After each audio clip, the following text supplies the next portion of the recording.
Among all our stories in July, which one you love the most?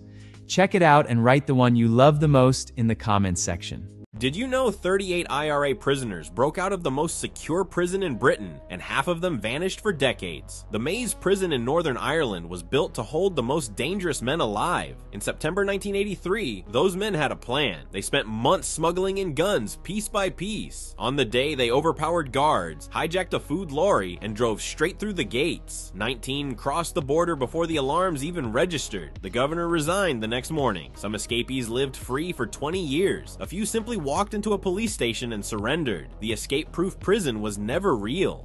Did you know thieves once stole nearly 3,000 tons of maple syrup and nobody noticed for months? Quebec runs an actual global reserve that controls the world's syrup supply. Think of it like OPEC, but for pancakes. Between 2011 and 2012, a crew quietly drained barrel after barrel from a warehouse in St. Louis to Blandford. They replaced the syrup with water and walked out clean. Nobody guarded it. Nobody thought they had to. An auditor finally caught the numbers. By then, $18 million worth of syrup was gone. Police arrested over 24 people and uncovered an entire black market syrup network nobody knew existed. Did you know the FBI accidentally built the most dangerous crime lord in Boston history? Whitey Bulger ran the Winter Hill Gang for nearly 2 decades. Murders, extortion, drug trafficking. But he had a secret weapon. He was also an FBI informant.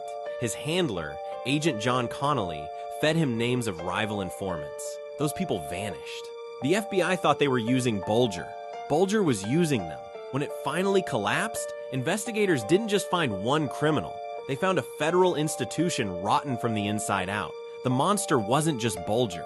It was the system that built him. Did you know the most sophisticated diamond heist in history was cracked by a half-eaten sandwich? In 2003, a crew spent 2 years quietly befriending building tenants near Antwerp's Diamond District. No suspicion, no alarms, just patience. One February weekend, they bypassed over a dozen security systems and cleaned out 123 vault boxes. $100 million in diamonds, gold, and jewelry. Gone. Police were lost until they found that sandwich in a ditch nearby. DNA matched a career thief named Leonardo Notarbartolo. He had rented an office in the building for 3 years. The vault was never the real target. The people around it were. Did you know one man sold the Eiffel Tower twice? Victor Lustig was a con artist who believed the best victims were the ones too embarrassed to call the police. In 1925, he invited 5 scrap metal dealers to a secret government meeting in Paris. He told them the tower was falling apart and being sold for demolition. One dealer paid a massive bribe to secure the deal. Then Lustig vanished. Most men would have fled the country. Lustig went back and did it again to a completely different group. The first sale was a gamble. The second was a lesson. He had learned that shame is the perfect crime. Victims who feel foolish stay silent, and silence is all a con man ever really needs. Did you know a computer virus once physically destroyed nuclear machines without anyone firing a single shot? Around 2009, American and Israeli engineers built a weapon so convincing that Nazi Reichsmarschall Hermann Goering paid 1.6 million guilders for one. After the war, investigators found the painting and charged Van Meegeren with selling Dutch heritage to the enemy. Facing execution, he confessed everything, but nobody believed him. So he painted a new Vermeer live in his cell, brush in hand, proving his guilt to save his life. The crime was the alibi. Did you know Jewish prisoners in a Nazi concentration camp were forced to counterfeit British money so perfectly that even the Bank of England couldn't tell the difference? It was 1942.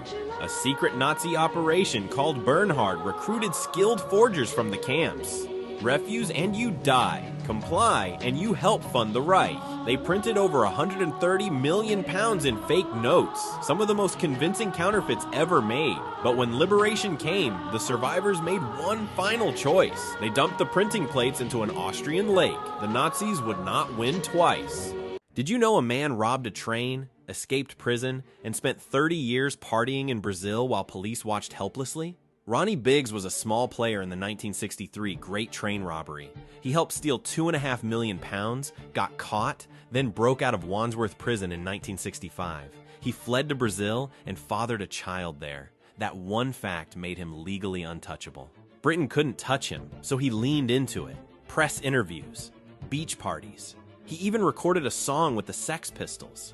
Scotland Yard seethed for decades. Then in 2001, broke, sick, and aging, Biggs flew home voluntarily and walked straight into a prison sentence that had waited 35 years. He didn't outsmart the system. He just outlasted it.